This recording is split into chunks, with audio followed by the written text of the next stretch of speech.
Bueno, ante todo, muchas gracias por estar aquí en esta ponencia y también por haber disfrutado con nosotros la comida y todo el día en esta localidad. La idea que yo pretendía a la hora de tratar este tema era denunciar una serie de cosas que están pasando en el CERN, el acelerador de partículas de Ginebra, y a partir de ahí también una serie de cuestiones reflexivas sobre qué son las dimensiones y cómo pueden interactuar con nosotros una serie de seres que podrían existir en otras dimensiones. Es un tema que la verdad le he dedicado mucho tiempo porque he intentado ceñirme a la física cuántica, y sé que la física cuántica es un mundo muy difícil, muy complejo, pero que puede ser muy revelador. Con esto vamos a empezar. En primer lugar, yo lo que pretendía explicar es qué son las dimensiones. He escuchado a muchas personas que siempre me han dicho: no, porque mi vibración es más alta y estoy en una dimensión número 12, 13... No, del todo eso no es así. Existen 4 dimensiones perceptibles. 3 son más perceptibles que la cuarta, y esas 3 son altura, anchura y profundidad. Ese es el mundo en 3D en el que vivimos. ¿Qué es lo que pasa? Que añadimos una 4ª dimensión, y esta es el tiempo. El tiempo es muy importante para entender todo esto. Luego profundizaremos un poco más en las líneas temporales. Pero a partir de la 4ª empiezan las cosas extrañas. Por ejemplo, la 5ª dimensión, según unos físicos que luego vamos a dar sus nombres, es más pequeña que los átomos, y se cree que en esta dimensión, la 5ª, podría existir un montón de conceptos dentro de la física cuántica como el gravitón, que no se ha descubierto, pero que el hacerlo, el poder descubrirlo, plantearía el poder modificar el espacio-tiempo y muchas otras cosas, sobre todo con la gravedad. Pero con esto quiero que veáis que a partir de la 4ª todo ya es un misterio. Veréis, esto que veis aquí ahora mismo es un diamante, su composición molecular, y esta cosita rara que veis aquí es una cuerda dentro de la teoría de cuerdas. Es una cosa imaginativa que se ha teorizado y que en definitiva nos dice que todo lo que compone nuestra realidad es una vibración. Las vibraciones son muy distintas por cada objeto, pero la teoría de cuerdas, que no se ha podido demostrar, pero es muy fuerte hoy por hoy en nuestra era moderna, podría decirnos que todo es vibración. Y esto es importante entenderlo porque después veremos que si todo es vibración, a lo mejor pueden existir unas entidades en otros planos de existencia que interactúen con nuestra vibración. Veréis, si continuamos, podemos ver un ejemplo que el mítico Carl Sagan propuso para poder explicar qué son las dimensiones y si podemos percibir algo que se esconde en estas dimensiones más elevadas. Vemos una manzana, que sabemos todos que es un objeto en 3 dimensiones, pero también vemos un plano bidimensional, 2D, y en este plano vemos a 3 seres, el azul, el rojo y el verde. Según el ejemplo que propuso Carl Sagan en su serie Cosmos, los seres de 2 dimensiones pueden percibir la sombra de los seres de 3 dimensiones que estén elevados con respecto a la dimensión original, pero nunca van a poder percibir esa entidad que está por encima de las dimensiones. Sin embargo, sí que podemos ver su sombra, podemos ver su huella. Esto aplicado en nuestra realidad, tenemos que sumarle una dimensión, ya que nosotros no vivimos en un mundo de 2 dimensiones, vivimos en 3 dimensiones. ¿Podría existir una entidad de dimensión 8 o otra dimensión, da igual, que sea más elevada, y que podamos percibir algo de esta entidad? Si eso es así, lo que podríamos percibir solo sería su sombra o algunos retazos de estas entidades.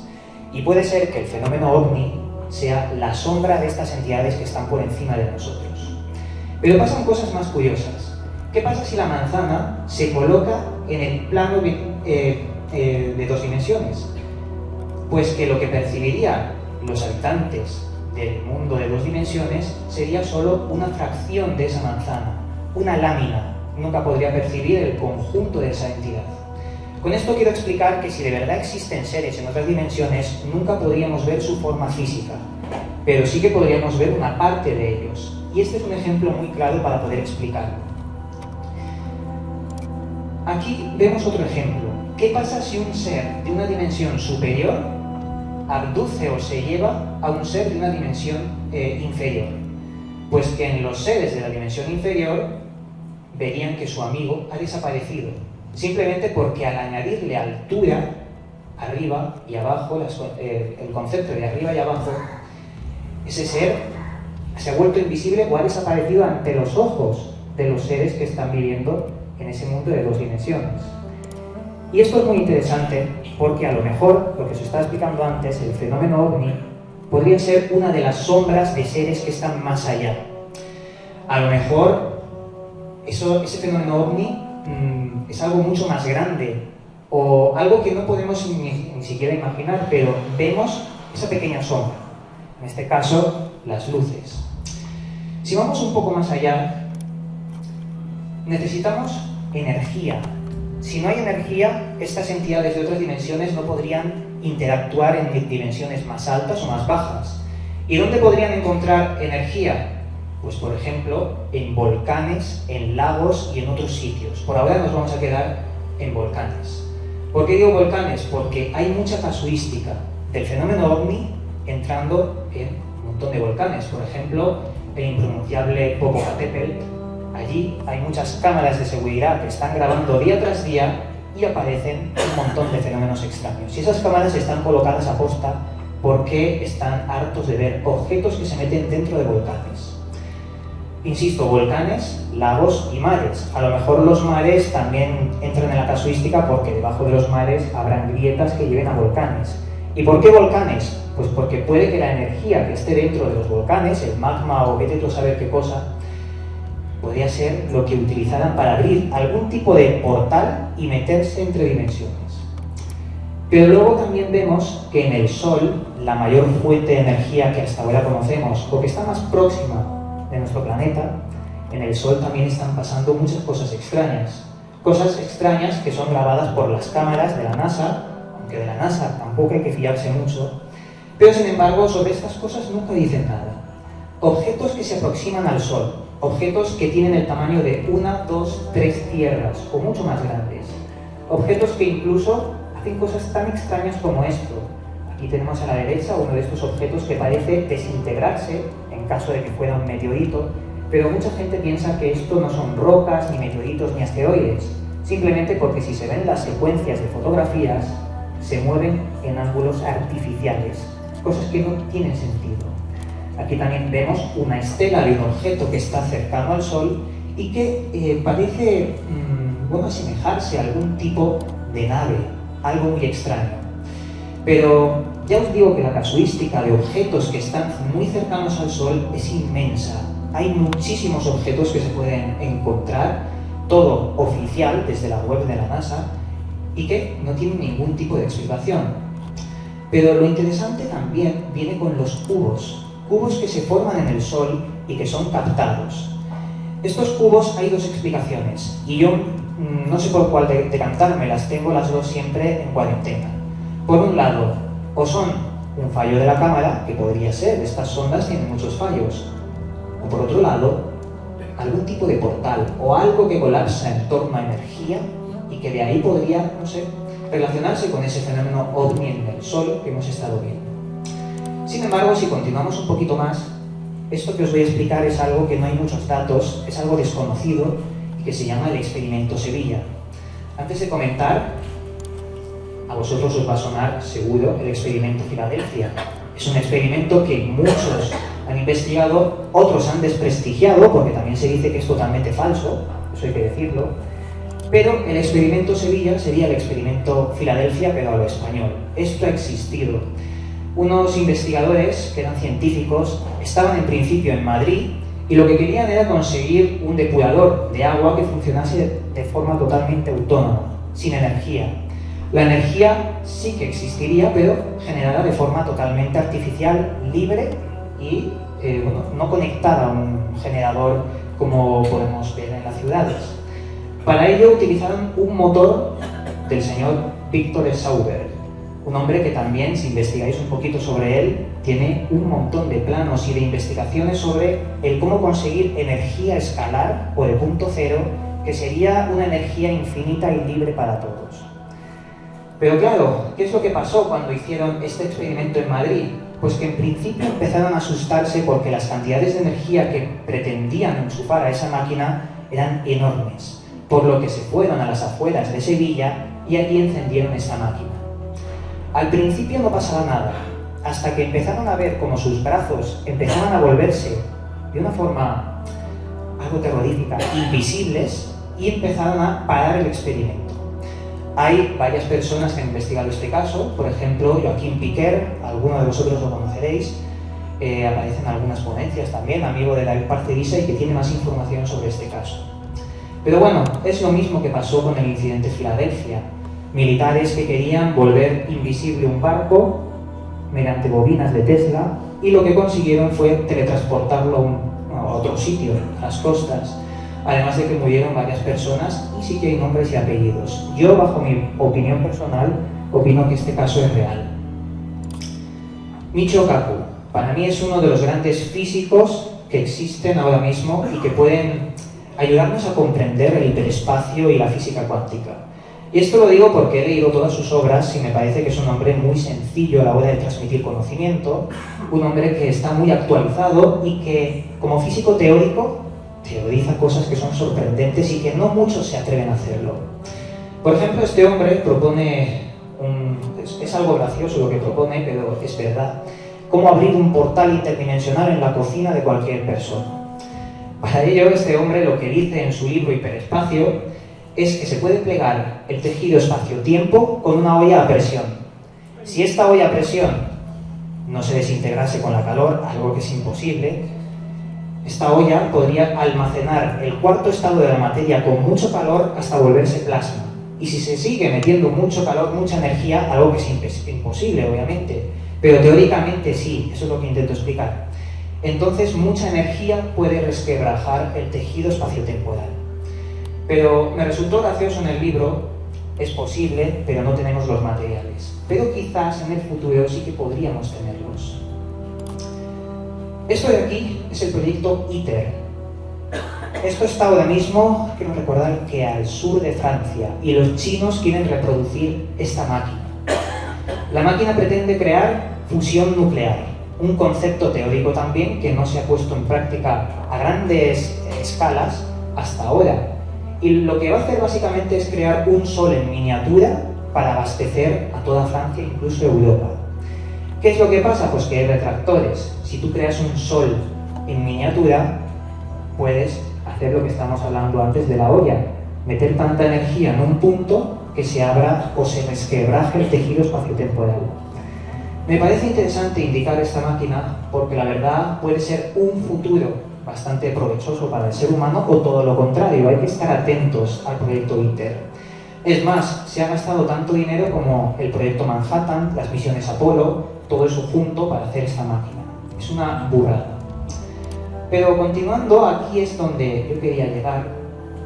En el CERN, el 24 de junio de este mismo año, se experimentaba con un proyecto llamado Awake, el despertar, como también podríamos llamarlo. Este experimento lo que pretendía era hacer una red de electrones mucho más rápida para chocarlos entre ellos y producir partículas subatómicas debajo de Ginebra. ¿Qué es lo que pasó? Que el mismo día en el que se inició el proyecto Awake, esta inmensa tormenta y de forma tan extraña precipitó solo por encima del CERN. Hay más fotografías, por ejemplo, la tenemos aquí. Es un fenómeno atmosférico que muchos han catalogado como muy raro y casi imposible. Es una cosa muy rara. Incluso también hay otras fotografías en las que los rayos son de color rojo. Y algunos han relacionado con que el CERN ha hecho algo más que experimentar con el choque de electrones. Parece que algo han abierto. El CERN tiene muchos misterios. Se dice que mientras estaba esta especie de tormenta activa, la lluvia iba del suelo hacia arriba, algo que tampoco tiene ningún tipo de sentido. Pero hay que decir que aparte de eso, el CERN tiene muchos misterios. Por ejemplo, aquí tenemos la entrada del CERN con la estatua de Shiva, la diosa o dios de la destrucción, pero también del renacimiento. Ahí hay una cosa también muy contradictoria. A mí me llama la atención cómo en el CERN hace unos meses existió un vídeo en el que se veía una serie de personas que de alguna forma tenían unas túnicas y ponían una mujer, todo esto ante la estatua de Shiva, ponían una mujer en el suelo e intentaban hacer una especie de sacrificio a esa mujer clavándole un cuchillo. Pero luego se descubrió que era todo falso. Y yo me pregunto, ¿cómo una institución con alta seguridad puede permitir hacer un ritual falso en la entrada del CERN, ante la estatua tan simbólica como la estatua de Shiva? Me parece algo que no tiene ningún tipo de sentido, pero el caso es que está ahí. Y yo sospecho que todos estos proyectos como el ITER o el CERN están financiados por alguien que tiene otros intereses que no sabemos y que cada vez se va haciendo un poco más visible. Puede ser la banca, puede ser algo que está detrás de los bancos, del Banco Central Europeo y del cual también podríamos hablar después. Esto también es algo que quería comentar. Hay lugares en el planeta que son como más sensibles a la hora de, construir o atraer fenomenologías. Por ejemplo, en las pirámides de Egipto y en otros puntos del planeta se conoce que hay una serie de perturbaciones gravitacionales a la hora de medir el suelo, geográficamente me refiero, y es como que la gravedad no es igual en todos los puntos del planeta. Hay unas zonas que no tiene sentido, pero la gravedad es distinta, y en esas zonas son donde se han construido grandes enigmas de nuestra sociedad, de nuestra humanidad. Esto pasó cuando encendieron el CERN. No recuerdo exactamente la fecha, esto lo comenté con un compañero, Vicente Fuentes, y me dijo que hay una serie de anomalías que son captadas por los satélites cuando se encienden estos tipos de aparatos. Anomalías que, en este caso, despejan nubes de una forma que vemos que es totalmente artificial. ¿Cómo es posible que máquinas estén alterando el clima de una forma tan artificial y no nos estemos dando cuenta? Ni siquiera la gente que estudia estos cambios tan brutales meteorológicos, ¿por qué no nos dicen que esto existe? Sin embargo, no, esto va más allá de los chemtrails. Esto es a nivel escala mundial, esto no es un chemtrail, está cruzando un país entero. Es como que difumina las nubes y está haciendo algún tipo de, escarpado.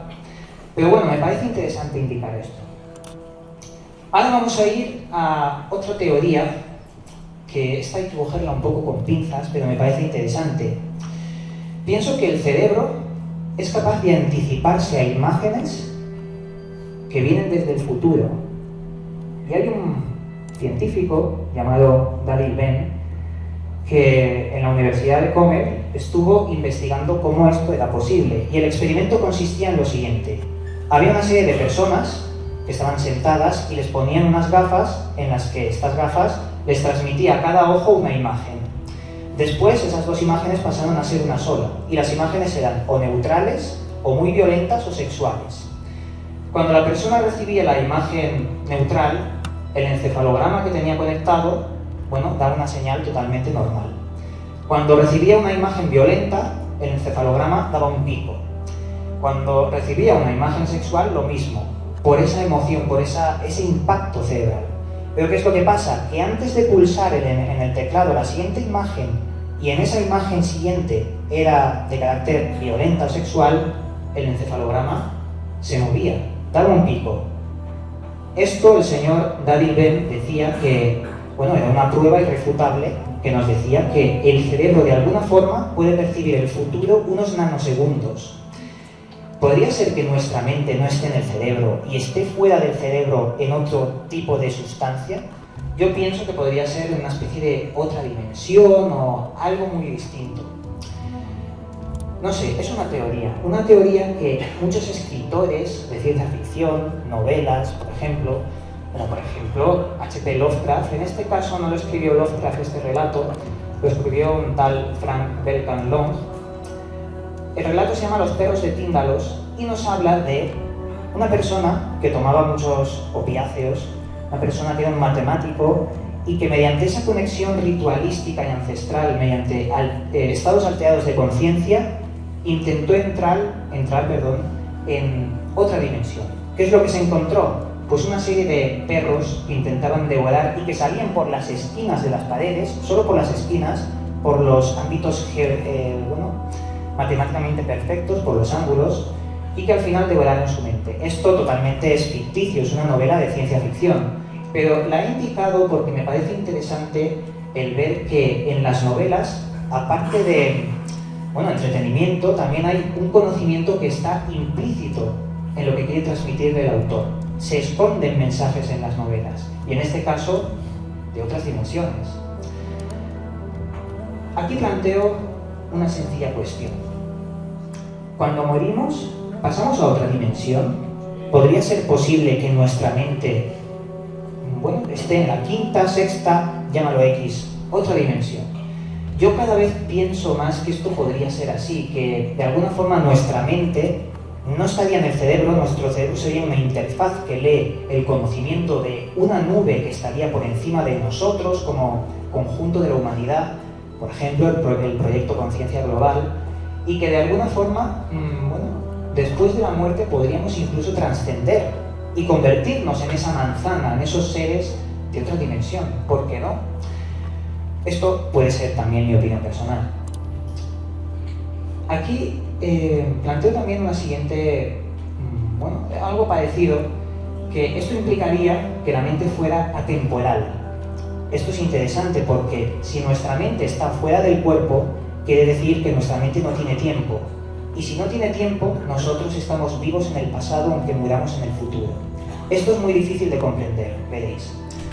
Imaginaos que el tiempo no es una línea recta como el ser humano siempre ha creído. Imaginaos que el tiempo, como dimensión cuarta, es percibido por otras entidades, no de forma de línea recta, perdón. Me refiero, imaginaos que la temporalidad del tiempo está implícita en la mente, es decir, si yo mañana muero, estoy vivo en esa temporalidad.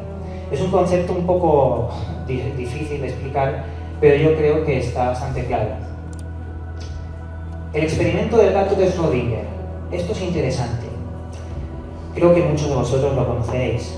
Si tú metes en una caja un gato y en esa caja hay un botón que si el gato lo pisa emite una nube venenosa y muere el gato, ¿cómo crees que estará el gato? ¿Vivo o muerto?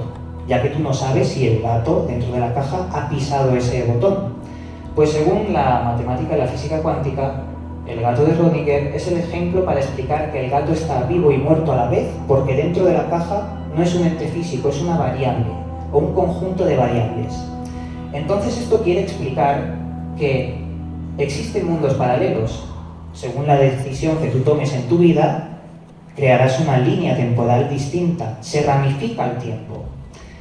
Esto también es interesante porque se ha podido comprobar en laboratorio cómo el experimento de la doble rendija ha podido dejar un dibujo de partículas cuando tú estás viendo las partículas pasar por un haz de electrones que choca contra unas ranuras. Pero si no estás viendo cómo están pasando esas pequeñas partículas por las rendijas, entonces se convierten en ondas y dejan dibujos muy distintos en la pared.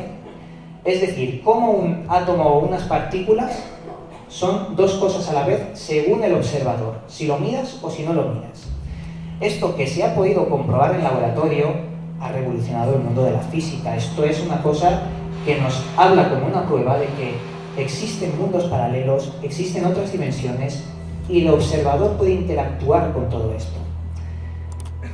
Si vamos aquí un poco a esta parte de este PowerPoint, tenemos que decir que ¿son nuestros pensamientos realmente eternos? Esto es un poco la explicación que antes os estaba diciendo en la parte esta. Es decir, la temporalidad para mí es muy importante. Si nosotros tenemos pensamientos que son fugaces, según muchas personas, yo pienso que no son del todo fugaces porque quedan en el disco duro que yo creo que es el universo. Por lo tanto, nuestros pensamientos y palabras deben quedarse en algún punto de esta existencia y puede ser que estén en el pasado. Pero, volviendo un poquito más, esto también nos diría que todos somos uno, porque si existen mundos paralelos, no son la copia exacta de nuestro mundo, hay pequeñas variantes. Y si los universos son infinitos, habrá tantas variables que nosotros seremos tan distintos que seremos iguales en otros aspectos. Por ejemplo, mi materia me compone a mí, pero también puede componer esa mesa en un universo paralelo. O puede componer la totalidad de muchas personas, seres, animales. Es un concepto también difícil de comprender, pero lo que intento explicar es que todos somos uno al final del camino. Si los universos paralelos son infinitos, entonces las variables nos asemejarán a nosotros mismos y a otras personas. Sé que estamos hablando de cosas muy complicadas, pero intento explicarlo lo más sencillo posible. Y aquí llegamos a la parte más esotérica de este concepto.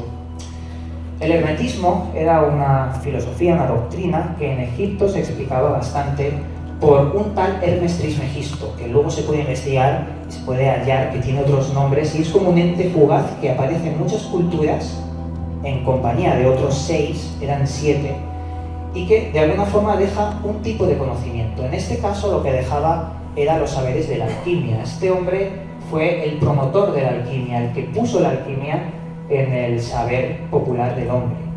Pero este hombre dejó una especie de saberes llamados unos saberes herméticos, que un libro llamado El Kybalión lo recoge muy bien.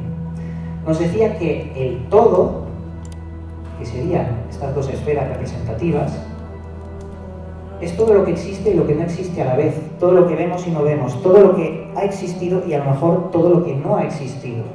Nos habla de mundos paralelos, nos habla de variantes de otros mundos. Pero, en definitiva, lo que he intentado explicar, esto es una representación de los 7 sabios, aquí tenemos a Oannes y al señor Hermes Trismegisto. Lo que intentaba explicar con esta ponencia, antes de pasar a las preguntas, era algo muy sencillo. Se pueden abrir mundos paralelos que vayan a otras dimensiones con energía. Se han hecho experimentos como el Sevilla, como os he comentado, y el fenómeno OVNI podría ser entidades que solo dejan la sombra de lo que de verdad podrían ser. Yo creo en esto, creo que, no sé, podríamos pensar que no son extraterrestres sino ultraterrestres, que serían seres de otras dimensiones, también es otra posibilidad. Con esto, os doy las gracias por haber estado aquí y haber escuchado esta ponencia.